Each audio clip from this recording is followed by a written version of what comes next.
नमस्कार। आप देख रहे हैं आज तक। और आज की चर्चा का विषय है साफ तौर से सीएम योगी आदित्यनाथ का वो स्टेटमेंट और अखिलेश यादव जो सियासत पूरी तरीके से राम मंदिर को लेकर गरमाई हुई है। और बात शुरू होती है तो सिर्फ वहां से, जैसे कि इनविटेशन की बात जब शुरू होती है कि आमंत्रण किसको किसको दिया जाए, और इसी को लेकर ये सियासत पूरे उत्तर प्रदेश में अब चालू हो गई है। क्योंकि राम मंदिर का निर्माण हो चुका है एक तरीके से, और प्राण प्रतिष्ठा होनी है 22 तारीख को। और ऐसे में कई दलों ने यह भी कहा है कि उनके पास निमंत्रण नहीं आया है, जिसको लेकर सीएम योगी आदित्यनाथ ने भी बयान दिया है। अब इसके बाद पहले हम आपको सुनाते हैं कि आखिर अखिलेश यादव ने किस तरीके से बयान दिया है और वो क्या कहना चाहते हैं इस पूरे मसले को लेकर, क्योंकि बीजेपी हमेशा समाजवादी पार्टी को इस पूरे मामले पर घेरती आई है। चूंकि चाहे कार सेवकों का मामला रहा हो या गोली चलाने का, समाजवादी पार्टी बीजेपी के हंसिए पर रही है।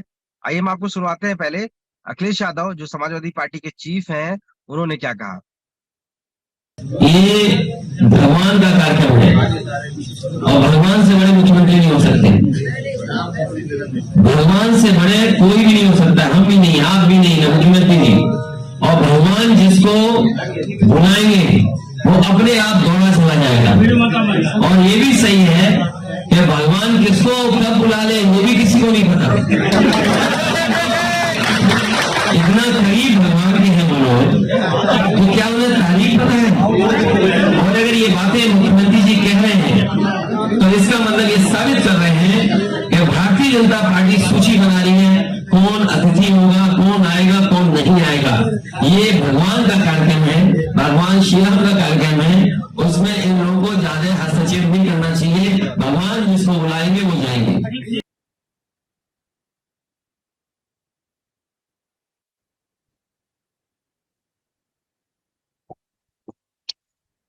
साफ तौर से अखिलेश यादव जो समाजवादी पार्टी के चीफ है, मानना यही है। उन्होंने बार बार इस बात को कहा है। पहले तो शुरुआत में कहा कि वह उनको इनविटेशन आया नहीं है। अब वो कह रहे हैं कि भगवान सबके हैं, भगवान जिसको बुलाता है वो जाएगा, भगवान जिसको बुलाना चाहेगा वो बुलाएगा। और कभी कभी भगवान बिना बुलाए भी लोगों को बुला लेता है। तो कहीं ना कहीं ये एक तंज था, वो तंज था जिसपे कह सकते हैं कि सीएम योगी आदित्यनाथ ने भी एक कमेंट के एक बात कही, स्टेटमेंट दिया है। उसी को लेकर समाजवादी पार्टी भी कहीं ना कहीं इसको पास करती आई है। क्योंकि बार बार सवाल पूछा जाता रहा है समाजवादी पार्टी से, उनके चीफ से, कि क्या राम मंदिर के निर्माण में, क्या प्राण प्रतिष्ठा में वो जाएंगे। लेकिन इसके बावजूद भी उनका बार बार जवाब यही रहता है कि भगवान सबके हैं और भगवान जिसको बुलाएंगे वो जाएगा। यानी कि और जिसको नहीं बुलाएंगे वो नहीं जाएगा, और जिसको कभी कभी बिना बुलाए भी भगवान बुला लेते हैं। यानी कि इनका सेंस भी कुछ और कहने का था। तो ये तो साफ है कहीं ना कहीं अखिलेश यादव का ये तंज जो है वो सीएम योगी आदित्यनाथ पर है। जबकि सीएम योगी आदित्यनाथ ने इस मामले पर काफी कुछ कहा है, और ये भी कह दिया है कि कहीं ना कहीं जो पहले अयोध्या के नाम लेने से डरते थे, आज वो इनविटेशन की बात कर रहे हैं। ऐसे में तो साफ है कहीं ना कहीं ये सीधा तंज समाजवादी पार्टी पर भी है। आइए हम आपको सुनवाते हैं कि सीएम योगी आदित्यनाथ ने इस पूरे मामले पर क्या कहा है। पहले अयोध्या की जो इंफ्रास्ट्रक्चर था ना, वहां की सड़कें, एक सिंगल रेल लाइन जाती थी, वहां भी ट्रेन कभी कभी जाती थी। अब देखिए वहां पे चारों ओर से 4 लेन की कनेक्टिविटी हमने दे दी है। केवल बाहर से ही नहीं, अयोध्या के अंदर भी आपको 4 लेन और 6 लेन की सड़कें मिलेंगी।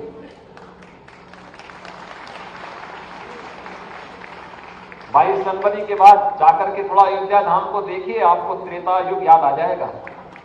आज देखिए अयोध्या जाने में जो लोग संकोच करते थे, अयोध्या का नाम लेने में जिनको संकोच होता था, आज वे भी कहते हैं कि हमें भी निमंत्रण मिलेगा तो हम भी जाएंगे। ये परिवर्तन है, यही परिवर्तन है। आप अपनी ताकत का एहसास कराएंगे तो हर व्यक्ति आपके साथ जुड़ेगा।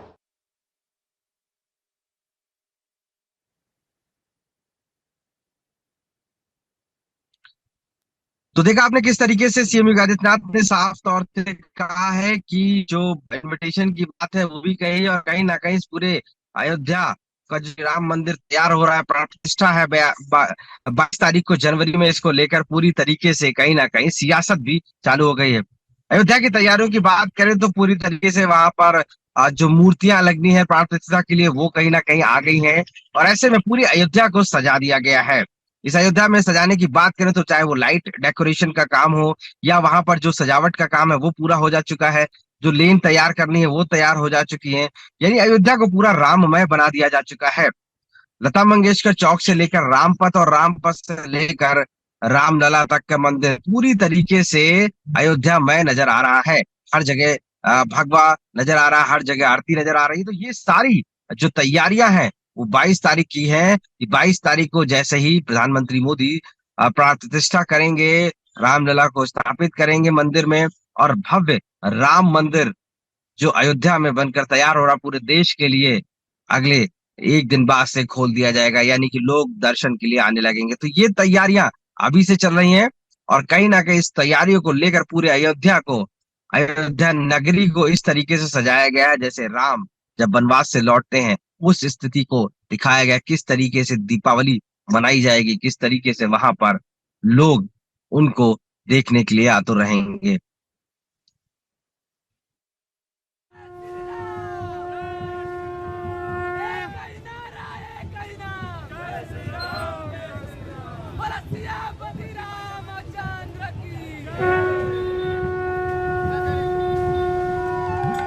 कहीं भजन कीर्तन है, राम दरबार की झांकी का पूजन है, कहीं अक्षत निमंत्रण है तो कहीं राम धुन में लोग मगन है। सदियों बाद अयोध्या में राम जन्मभूमि मंदिर बनने का उत्सव पूरे देश में मन रहा है। 1 जनवरी से ही विश्व हिंदू परिषद और राष्ट्रीय स्वयंसेवक संघ अपने मिशन में जुट गए हैं। शहर, कस्बा, गांव, गली श्री राम जन्मभूमि मंदिर उद्घाटन का पूजित अक्षत निमंत्रण पत्र के साथ राम पत्रक बांटे जा रहे हैं। संघ और विश्व हिंदू परिषद के इस अक्षत निमंत्रण कार्यक्रम में अब बीजेपी भी तन मन से जुट गई है। राम मंदिर उद्घाटन के निमंत्रण के पूजित अक्षत को देश के जिला और ब्लॉक तक पहुंचाया जा रहा है। 1 जनवरी से 15 जनवरी तक देश के 5 लाख गांव में कार्यक्रम होंगे।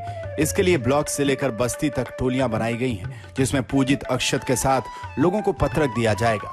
पत्रक में 22 जनवरी को भजन कीर्तन, चालीसा और दीपोत्सव मनाने की बातें लिखी गई हैं। लक्ष्य है कि इसके जरिए 5 करोड़ लोगों तक पहुंच बनाई जा सके। लेकिन सांस्कृतिक धरोहर और देशवासियों की श्रद्धा पर सियासी तंज शुरू हो गए।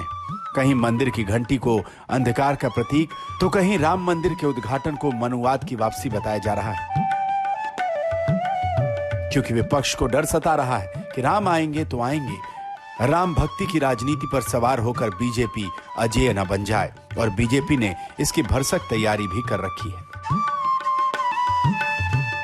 इंडिया गठबंधन के घटक राष्ट्रीय जनता दल ने अब मंदिर की घंटी को अंधकार की ओर ले जाने वाला पोस्टर लगा दिया है। सावित्रीबाई फूले जयंती के नाम पर आरजेडी के इस पोस्टर पर अब पॉलिटिकल प्रहार शुरू हो गए। हमारे पूर्वजों ने कभी भी धर्म, मंदिर, मस्जिद की बात नहीं कहा है। उन्होंने हमेशा शिक्षा और स्वाभिमान का लड़ाई लड़ा है।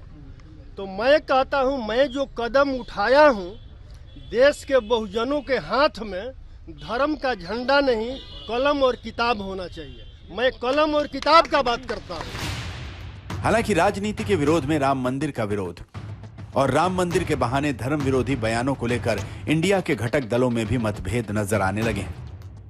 अगर ऐसे विषय पर टिप्पणी करते हैं तो यह सार्वजनिक मंच से घोषणा करिए कि जिसके घर में पूजा होगा, जिसके घर में अगरबत्ती दिखाया जाएगा, जिसके घर में शादी विवाह में पारंपरिक तरीके से मंत्रोच्चार के साथ शादी विवाह होगा और श्राद्ध होगा, वैसे कार्यक्रम में भी नहीं जाएंगे। उधर बीजेपी आरजेडी के रुख और नेताओं के बयान को इंडिया गठबंधन के सनातन विरोधी सियासत से जोड़कर हमले कर रही है। इन लोगों का ये काम है कि हिंदुओं को गालियां दो, हिंदुओं को अपमानित करो, हिंदुओं के जो देवी देवता हैं उनके बारे में अपशब्दों का प्रयोग करो। हालांकि विपक्षी दलों ने गठबंधन की ओर से बीजेपी के विरोध में राम मंदिर के विरोध को लेकर पहले भी कई बयान दिए हैं। अब फिर कांग्रेस ने कहा है कि अयोध्या में जन्मभूमि पर श्री राम की वापसी का मतलब मनुवाद की वापसी बता दिया गया है। ममता बिस्वा शर्मा कह रहे हैं और बीजेपी के लोग भी कि केवट के घर गए, निषाद के घर गए। इससे क्या हम अनुमान लगाएं क्या वही व्यवस्था वापस लाना चाह रहे हैं? नीतीश कुमार जी और आरजेडी के बीच में द्वंद्व चल रहा है, तो विषय बदलना चाहते हैं वो, इसलिए इस तरह का पोस्टर लगाकर एजेंडा बना रहे हैं। विपक्ष की ओर से राम मंदिर को लेकर इससे पहले कांग्रेस के सैम पित्रोदा से लेकर शशि थरूर तक ने मंदिर उद्घाटन में पीएम की मौजूदगी को लेकर सवाल उठाए। डीएमके के नेता इससे पहले सनातन धर्म को डेंगू मलेरिया बता चुके हैं। समाजवादी पार्टी के नेता रामचरित और सनातन धर्म के लिए अपमानजनक बातें कहते हैं। लेफ्ट के नेताओं ने राम मंदिर उद्घाटन का बहिष्कार किया है। ऐसे में बीजेपी अगर राम के नाम पर 2024 के महासमर की तैयारी कर रही है तो विपक्षी दलों को उसका मुकाबला करना आसान नहीं होगा। आज तक ब्यूरो।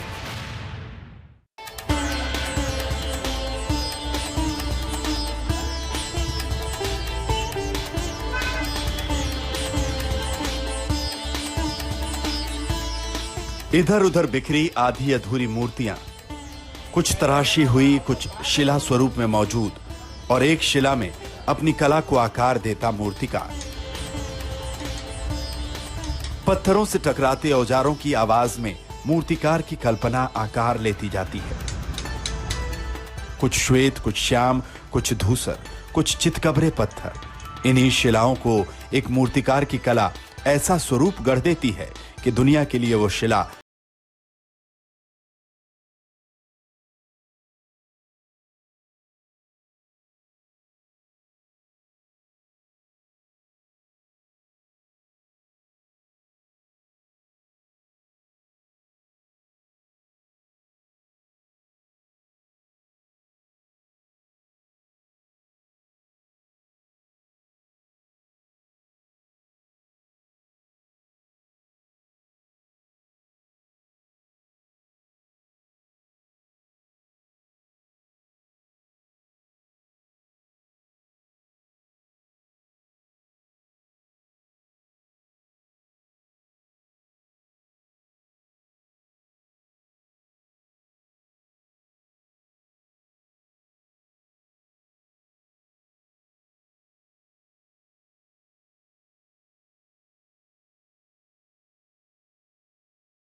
जो विग्रह बनाए गए हैं या जो मूर्ति बनाई गई है, इसमें 2 श्याम शिला के हैं, एक जो है वो सफेद है।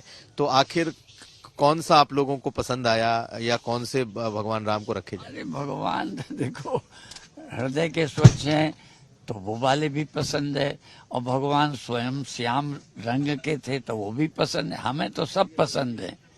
अब भगवान को जो पसंद आएगा, किस रूप में बैठना है मंदिर में, वो खुद चुनाव कर लेंगे। तो अभी तय नहीं हुआ? हो गया, भगवान चयन करेंगे, हमारी पसंद से भी क्या होने वाला।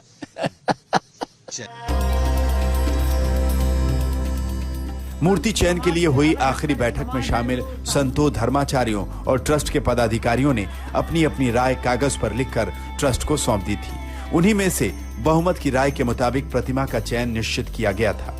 प्रतिमा कैसी होनी चाहिए, उसके चयन का क्या आधार था, वो सुनिए। आप लोगों ने जब चयन किया तो आप लोगों ने देखा क्या उसमें? क्या उसमें आप लोगों ने देखा जिसके आधार पर आप लोगों ने अपना पसंद तय किया?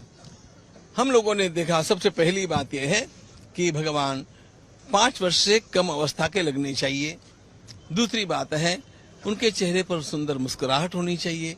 तीसरी बात है वे आजानुबाहु, उनके हाथ जैसे कि शास्त्रों में मिलते हैं वैसे लंबे होने चाहिए। फिर और बात है कि उस मूर्ति के जो अंग प्रत्यंगों के प्रमाण हैं वो उस प्रकार के होने चाहिए।